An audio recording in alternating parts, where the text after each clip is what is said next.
આજે આપણે પેટર્ન શીખીશું. પેટર્ન એટલે એક જાતની ડિઝાઇન. બરાબર છે? તો એ પેટર્ન અલગ અલગ રીતે આપણે શીખવાનું છે. તો આ છે પીપળાનું પાન.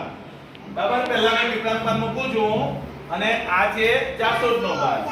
પીપળા પછી મેં જાસૂદનું પાન મૂક્યું અને ત્યાર પછી મેં આ આસોપાલવનું પાન. તો મેં આસોપાલવનું પાન મૂક્યું. હવે મારે પેટર્ન બનાવવાની છે. તો આ પહેલો પીપળાનું છે, જાસૂદનું છે, આસોપાલવનું પાન છે. હવે કયું પાન આવશે? કોનું પાન આવશે? કયું પાન આવશે? આ. એનું નામ શું છે? પીપળાનું. એટલે હું પીપળાનું મૂકીશ. એટલે જાસૂદ. એટલે હું જાસૂદનું મૂકીશ. પછી એની પછી કયું આવશે? આસોપાલવ. એટલે આસોપાલવનું પાન મૂકીશ. બનાવીશું. તો આ જાસૂદનું ફૂલ.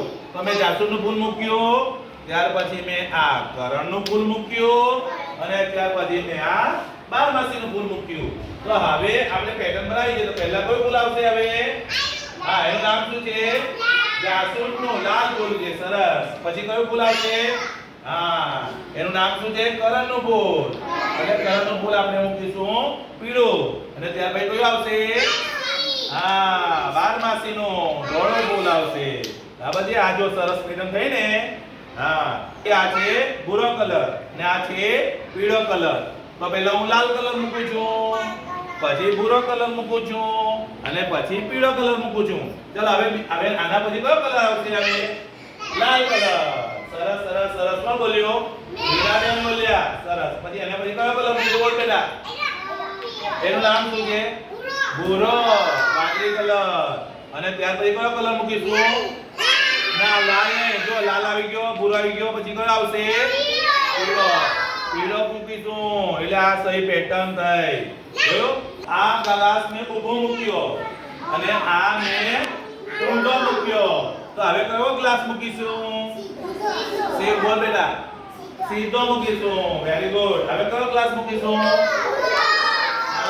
ઊંધો. જાનવીબેન બહુ સરસ કીધું. ઊંધો. હવે કોણ કહેશે? સીધો. આ પછી બોલો કેવો ગ્લાસ મૂકીશું? સીધો. Very good. અને પછી ઊંધો ગ્લાસ.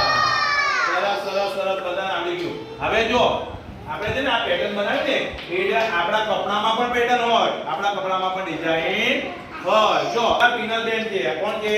પિનલબેન. જો એની આ ટી-શર્ટ છે ને એની પર પણ પેટર્ન છે. જો આ જે આ પટ્ટો છે ને એ લીલો પટ્ટો છે.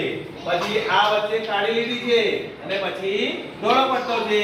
જો પછી એની પછી કયો આવ્યો? લીલો પટ્ટો. પછી કાળી પટ્ટી અને પછી ધોળો પટ્ટો.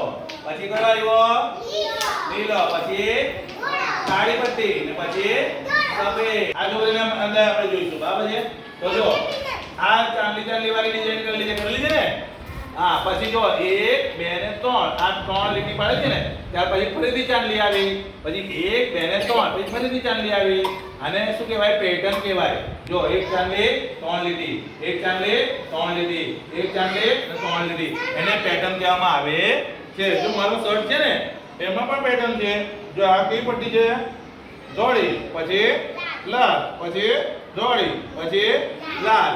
એવી રીતે આપણા કપડાની અંદર પણ અલગ અલગ પેટર્ન આવે છે. હવે ખબર પડી ને પેટર્ન એટલે શું કહેવાય? ને એક પ્રકારની ડિઝાઇન, સરખી ડિઝાઇન, સરખી ડિઝાઇન એને પેટર્ન કહેવામાં આવે છે. પેટર્ન એટલે સમજ પડી? હવે પેટર્ન એટલે શું કહેવાય? બોલો કોણ કહેશે? બોલ શું કહેવાય? ડિઝાઇન. એક પ્રકારની ડિઝાઇન. અને ડિઝાઇન આવડી ગઈ ને. હવે તમારે પણ તમારે હવે અલગ અલગ પ્રકારની ડિઝાઇન બનાવવાની છે. બનાવશો ને? હું જોવા આવી જા. ચાલો બધા